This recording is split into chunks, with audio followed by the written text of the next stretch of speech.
اگر با بارنت هومز تماس گرفته اید و بیخانمان هستید، در خطر بیخانمانی قرار دارید یا نگران از دست دادن خانه‌تان هستید، این ویدیوی کوتاه برای شماست. پس از گفتگو با یکی از کارشناسان خدمات مشتریان ما، ممکن است از شما بخواهیم مدارکی برای ما بفرستید تا بتوانیم پرونده‌تان را بررسی کنیم. ایمیلی با یک لینک ان دریافت می‌کنید و این ویدیو دقیقاً نشان می‌دهد که چطور مدارک را آپلود کنید. اول ایمیل خود را چک کنید، از جمله پوشه اسپم یا هرزنامه را. پیامی از طرف ما با یک لینک خواهید داشت. برای شروع روی لینک بزنید. این لینک شما را به صفحه ورود می‌برد. آدرس ایمیل خود را وارد کنید و روی نکست بعدی بزنید.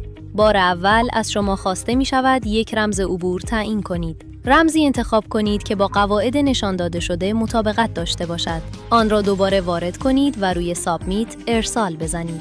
حالا وارد حساب خود شده اید. در صفحه اصلی گزینه هوملسنس ریداکشن، کاهش بیخانمانی را انتخاب کنید. در اینجا وضعیت پرونده خود و یک منو را می‌بینید.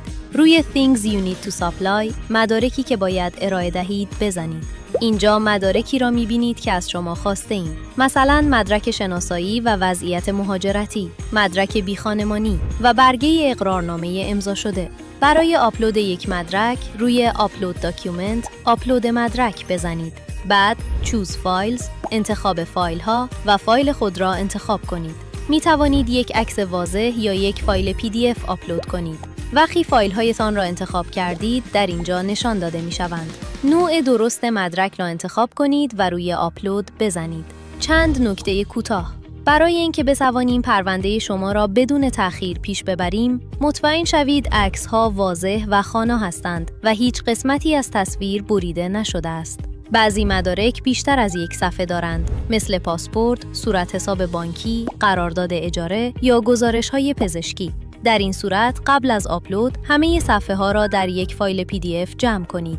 گوشی شما می‌تواند این کار را انجام دهد. در آیفون می توانید مستقیم از برنامه نوتس اسکن کنید و بیشتر گوشی‌های اندروید از گوگل درایو اسکن می کنند. اگر هیچ کدام کار نکرد، برنامه ادوبی اسکن رایگان است.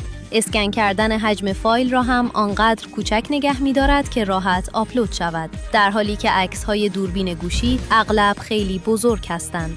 قبل از آپلود بررسی کنید که همه صفحه‌ها موجود باشند، به ترتیب درست باشند و هیچ قسمتی بریده نشده باشد. بعد یک نام واضح برای فایل بگذارید، مثلا پاسپورت یا صورت حساب بانکی ژانویه 2026. هر مدرک را در یک فایل PDF جداگانه نگه دارید. پاسپورتتان یک فایل، صورت حساب بانکیتان یک فایل دیگر، نه اینکه همه در یک فایل باشند. لطفاً حجم هر فایل را زیر 20 مگابایت نگه دارید. مطمئن شوید هر مدرک در دسته درست خودش قرار می‌گیرد. مثلا مدرک شناسایی شما باید در بخش ID for yourself and household members، مدرک شناسایی برای خودتان و اعضای خانوار قرار بگیرد.